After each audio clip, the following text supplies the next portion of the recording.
ጄኒፈር ዛሬ በተለየ መልኩ አምሽታ እየሰራች ነበር።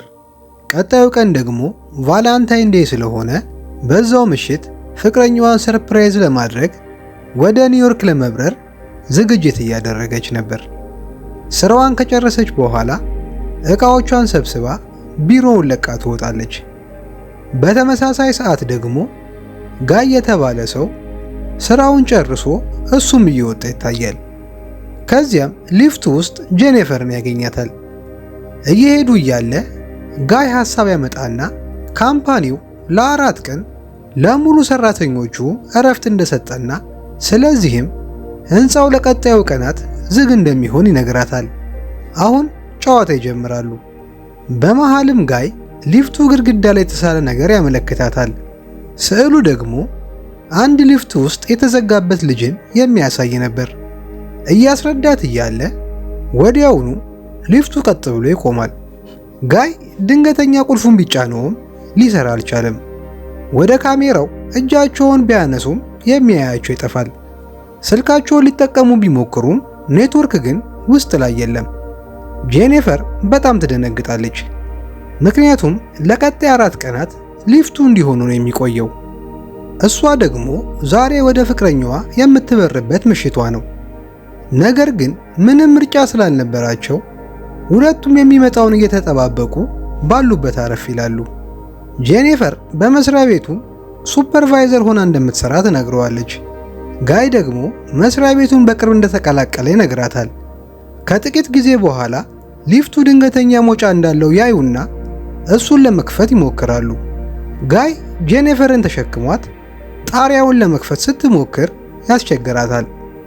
አሁን በሊፍቱ ውስጥ ሆነው 2 ሰዓት ያልፋቸዋል። ቁጭ ብለው እያለ ውሃ እንደጠማት ትነግረዋለች። ጋይ ይዞት የነበረውን ውሃ ሳያቅማማ ይሰጣታል። ጄኒፈር በጨዋታ መልኩ ለ4 ቀን እዚህ መቆየታችን ነው በቃ ትለዋለች። ቀጥሎ ጄኒፈር ሽንቷ ይመጣና ምን ማድረግ እንዳለባት ታስባለች። ጋይ ምንም እንዳትፈራና በአንድ ባዶ ፔርሙዝ እንድትሸና ይነግራታል። ምንም ምርጫ የሌላት ጄኒፈር መሽናት ትጀምራለች። ጋይ ደግሞ ፊቱን ወደ ግድግዳ ዙሮ ጆሮውን በመያዝ ይቆማል። ከዚያም ጄኒፈር ስዕል ወዳለበት ግድግዳ በመሄድ አንድ ሰው ትጨምርበትና 2 በሊፍት ውስጥ ያሉ ሰዎች ታደርጋቸዋለች። ሰዓታት ካለፉ በኋላ ሁለቱም መጨዋወት ይጀምራሉ።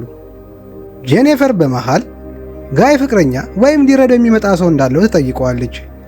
ጋይም ፍቅረኛም ሆነ ጓደኛ እንዲሁም በመስሪያ ቤቱ የሚያውቀው ሰው እንደሌለ ይነግራታል። እሷም በዚህ ምንም እንደሌላት ትነግረዋለች። ነገር ግን ፍቅረኛዋን ለማግኘት ኒውዮርክ ልትሄድ እንደነበረና አሁን ግን እዚህ ሊፍት ውስጥ እንደቀረች ትነግረዋለች።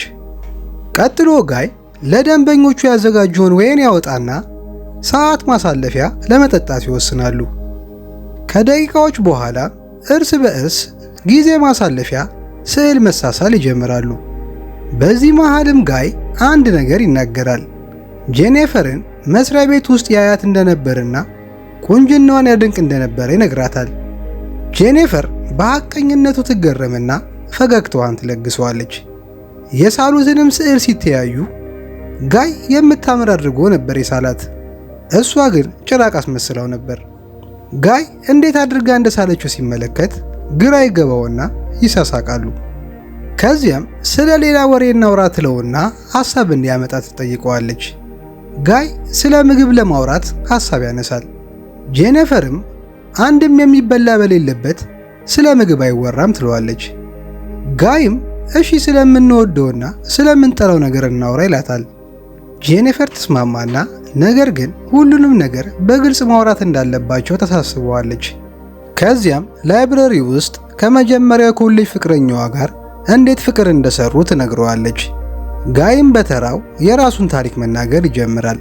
መጀመሪያ ከሚወዳት የሥራ ባልደረባዋ ጋር መኪና ውስጥ እንዴት ፍቅር እንደሰራ ያጫውታታል። በዚህ መሃል ለየት ያለ ሐሳብ በሁለቱም ላይ ይጫራል። ጋይ ጄኒፈርን መሳም እንደሚችል ይጠይቃታል። እሷም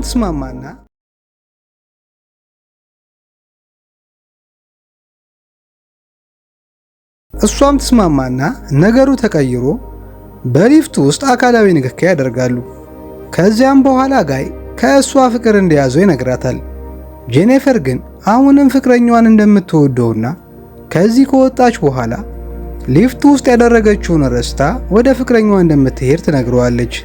ሁሉም መጀመሪያ እንደነበር ይቀጥላልም ትለዋለች። ጋይ ግን ከእሱ ጋር የፍቅር ግንኙነት መጀመር እንዳለባት ሊያሳምናት ይሞክራል።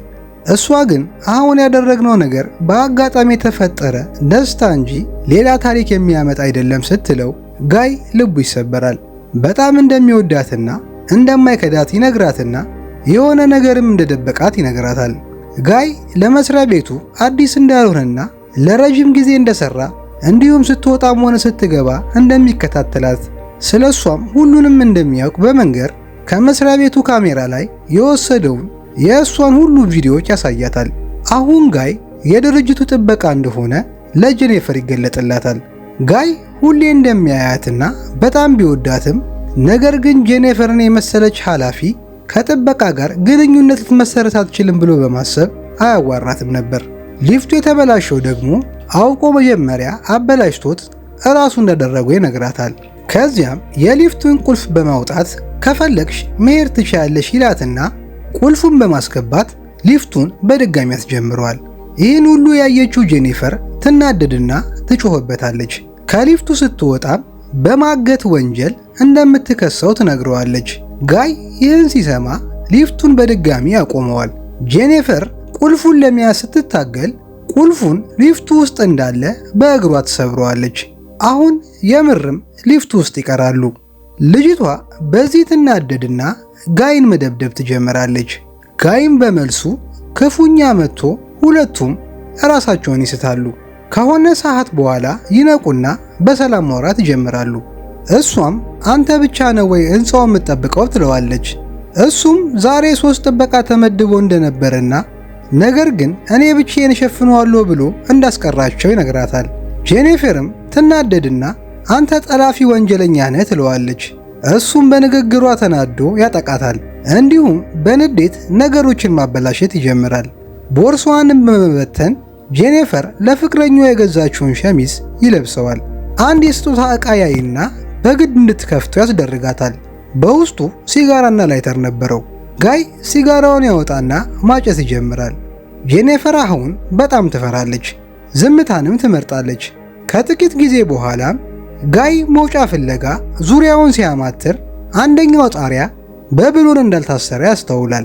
ሲከፍተውም ወደ ላይ መውጫ መሰላል እንዳለው ይመለከታል። ጄኒፈርንም ይጠራትና ወደ ላይ ለመውጣት እንድትረዳው ይጠይቃታል። ነገር ግን አላመነችውም፣ ጥሏት ይሄዳል። ስለዚህ እኔ ቀድሜ ልውጣ ትለዋለች። እሱም አያምናትም፣ ምክንያቱም ከወጣች በኋላ ቀጥታ ወደ ፖሊስ እንደምትሄድ ጠርጥሯል። ጄኒፈር ግን ለፖሊስ እንደማትናገርና እሱንም ረድታው እንደምታስወጣው ትነግረዋለች። ያምናትና ከፍ በማድረግ ወደ ላይ እንድትወጣ ያደርጋታል። እላይ እንደወጣች ግን ትክደዋለች። እሱን ከመርዳት ይልቅ ወደ ድንገተኛ መውጫ መሰላሉ መውጣት ትጀምራለች። ጋይ በጣም ይናደድና ያገኘውን ልብስ በመቀጣጠል ወደ ላይ ለመውጣት ይችላል። ከዚያም ጄኒፈርን ማባረር ይጀምራል። መጨረሻው ላይ ደርሳ በሩ ልትከፍተው ስትል ይደርስባትና ጎትቶ አብሯት ወደ ነበሩበት ሊፍት ይወድቃሉ። ሁለቱም ራሳቸውን ይስታሉ። ቀድማ ጄኒፈር ትነቃና የእሳት አደጋ ሰዎች ከደረሱልኝ ብላ የእሳት አላርሙን ለማስነሳት ወረቀቶችን ታቃጥላለች። ጋይ ደግሞ ይነቃል፣ ነገር ግን መልሳ ትዘርረዋለች። ከዚያም የሲጋራውን መቁረጫ ታወጣና እንደምታኮላሸው ትነግረዋለች። ጋይ የሚደነግጥና በጩኸት ያቀልጠዋል። እሷም ትተወውና ሞባይል በማውጣት ያደረጋትን ሁሉ በቪዲዮ ታናዘዘዋለች። እሱም እንዳገታትና ያደረጋትን ሁሉ በቪዲዮ እያመነ ይናገራል። በተመሳሳይ ሰዓት ደግሞ ሌላ የድርጅቱ ጥበቃ ከሴት ጓደኛዋ ጋር ወደ መስሪያ ቤቱ ይመጣል። የመስሪያ ቤቱን ካሜራ ሲመለከት ችግር እንዳለ ያስተውላል። 2 ሰዎች ሊፍቱ ውስጥ ተዘግቶባቸዋል። ቶሎ ብሎ በመሄድ ሊፍቱን ከደጅ ይከፍተዋል። ጋይ ቁልፉን ለማቀበል በማስመሰል ጥበቃውን ሊፍቱ መሃል እንዲገባ ያስደርገዋል። ከዚያም እዚያው እንዳለ ጋይ ሊፍቱን ያስነሳውና ጥበቃውን ይገለዋል። ጄኒፈር በዚህ ሰቅጣጭ ድርጊት ትጮኻለች። ጋይ በተራው እሷንም ይመታትና ራሷን እንድስት በማድረግ ወደ መኪና ዕቃ መጫኛ ውስጥ ይከታታል። ከዚያም ወደ ካሜራ መቆጣጠሪያ ክፍል በመሄድ ሁሉንም ቪዲዮ ያጠፋቸዋል። በዚያው ቅጽበትም ሁሉን ስትመለከት የነበረችው የሁለተኛው ጥበቃ ጓደኛ ሴት ወደ ጋይ በመምጣት ይፋጠጣሉ። ጋይ እሷንም እዛው ይገድላታል።